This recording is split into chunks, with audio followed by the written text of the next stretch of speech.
Guess who's back? Back again. Anita's back. Sarkeesian. Yeah, Anita Sarkeesian is back, guys. And she's essentially trying to get Gamergate 2.0 to start back. And, oh, man, what a time the internet was. What a time was it to be alive back in the Anita prime days when she first blew up on the scene, had her fucking weird scam Indiegogos for feminist frequency, and proceeded to have a series of videos that were pretty controversial still to this day. Gamergate, guys. Well, you know, a lot of companies since then have tried to follow her model of inclusivity and all this weird shit. And now she's apparently not satisfied with it. You give them an inch, they take a mile, and she thinks the industry needs another shift. So, yeah, IGN. Look at this article right here. Games and Online Harassment Hotline. Take this heads explain why the industry needs another cultural shift. So Anita Sarkeesian and Eve Crevichet outline what they see as the next step in game industry culture change and why it's hard to achieve. So basically, they bunch of quotes of them bitching, saying that the shift in culture in gaming still hasn't changed because it's not good enough. And we're going to talk about this article briefly and stuff. I'm going to give my thoughts on Anita. I think she's a very attractive looking lady. I might have lost you on that already, but her personality is what makes her really ugly, in my opinion. She's very insufferable. She has this, I guess, me against the world mentality that is just very off-putting.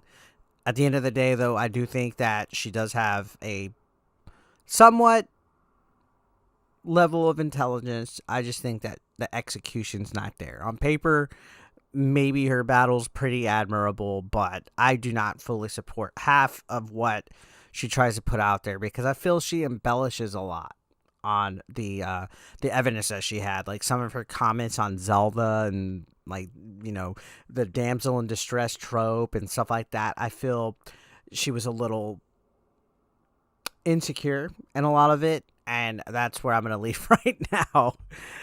But I'm pretty sure the majority of you guys watching this on my channel don't support Anita as well. But let's look at just on this right here.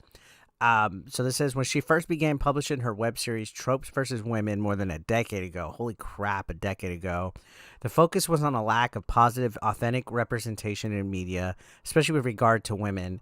At the time, saying something as simple as maybe have women in your games be a little more empowered than just boob armor and victimized sex objects was deeply contentious, she says. I still think it is deeply contentious. I think it could go both ways. I see nothing wrong with having a strong female protagonist and having a sexy, muscular muscle dude as eye candy. Why can't you do that? Now I get the whole thing. You know, women are better than just eye candy, but let's be honest here. Natural instincts, male save female, right? Male's the protector and stuff.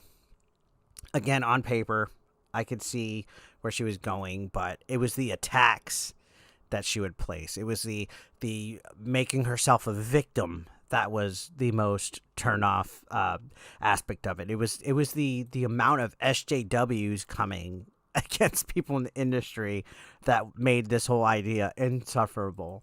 So continuing on, you can see not so much now, though there are still those who push back in cruel ways against women having hardly any place in games, much less one that's diverse and celebratory. The overall industry's attitude has dramatically improved. So what's the problem, Anita? According to this, powerful and interesting women of all ethnicities, ages, and sexualities grace video game covers in 2023, and representation only continues to improve. So here's a quote. At this point, we can see the change. We can see the actual shift in 10 years of what's happened in games based on that work and the work of activists during this period of time. So everything sounds honky-dory, right? What's the problem? We got games of strong women like the Horizon Forbidden West and other titles that have strong female leads. Forspoken came out, as even though that game bombed, still had a strong female lead. So what's the issue here, Anita Sarkeesian? So here it is. She continued and said, we have not solved the video game culture problem. Of course we haven't. Again, the goalpost is always going to move. So speaking at the DCIE Summit, or DICE Summit, not DCIE, DICE Summit, DICE Summit, alongside Take This Executive Director Eve Crochet, Sarkeesian tells me that since Tropes versus Women, and in no small part because of the conversations it sparked, more and more studios and audience have also been asking questions about who it is that makes games. Here's the problem. It's who's making the game, right? Historically, game development has been overwhelmingly straight, white, CIS, gendered, and male. And in more recent years, there's been a growing outcry for increased diversity both within studios and in the content they create. So the issue here is that she's bitching that the hires are not good enough. If you're white, CIS, gendered, if you're a straight male, you're not good enough to be heading a diverse studio or company. All right. It's not diverse enough. No whiteys allowed is basically Anita's argument, which I feel is one of the most stupid arguments that the intolerant try to push out there. You can't be straight or white, guys. That's like the most evil, oppressive amount of like race ever, according to these people. So they're saying that these studios are scrambling to make diverse hires because they want to separate from that. And Sarkeesian says that this misses the point of it all. It's not just about filling up the studio with bodies who do not look like traditionally white, CIS, gendered, straight male leadership. In order for the culture to truly transform, studios have to create environments where those people can thrive. You can't just slot people into a toxic system and wonder why they're upset and wonder why they're being harmed and wonder why they don't stay and you can't retain them.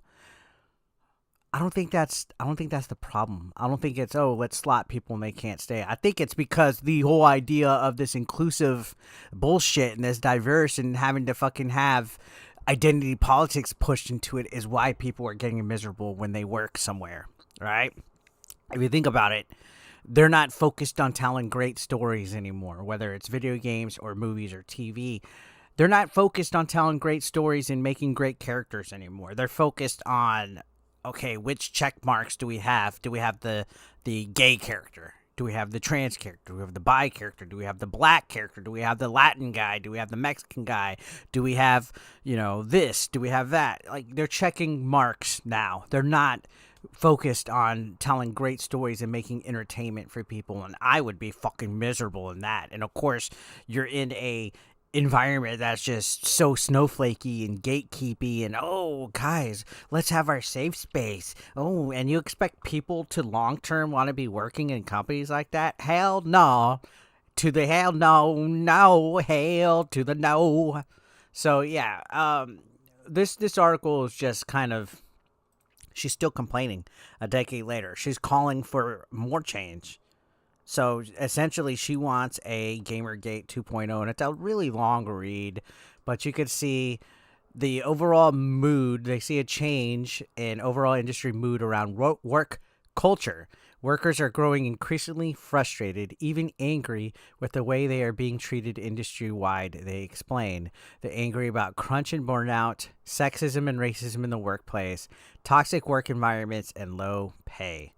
The pandemic exacerbated these feelings, and as more people began to work from home and discover the benefits and safety of remote work. No, I don't think that has anything to do with diversity. I think all of this has to do with the people that are being hired, the diverse hires, are a bunch of snowflakes at the end of the day. I think, yeah, sure, there's companies here like the Activision Blizzard situation where there was legitimately concerning, fucked up stuff that's happened.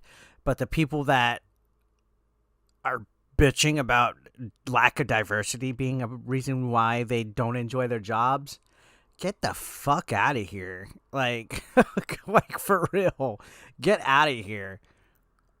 You know what I mean? People want equality, but then they don't, and then they want to be tolerant and have diversity, but then when it happens, they don't want to deal with it. Sarkeesian explains that the frustration has grown so palpable that companies, studios, and leaders are finally taking notice, but they're at a loss for what to do. The tools employers are handing employees to supposedly help improve their lot, such as employee resource groups, aren't working, largely because that work is being foisted onto marginalized individuals without pay or prestige. So the hardest work around this transformation has to come from people with privilege.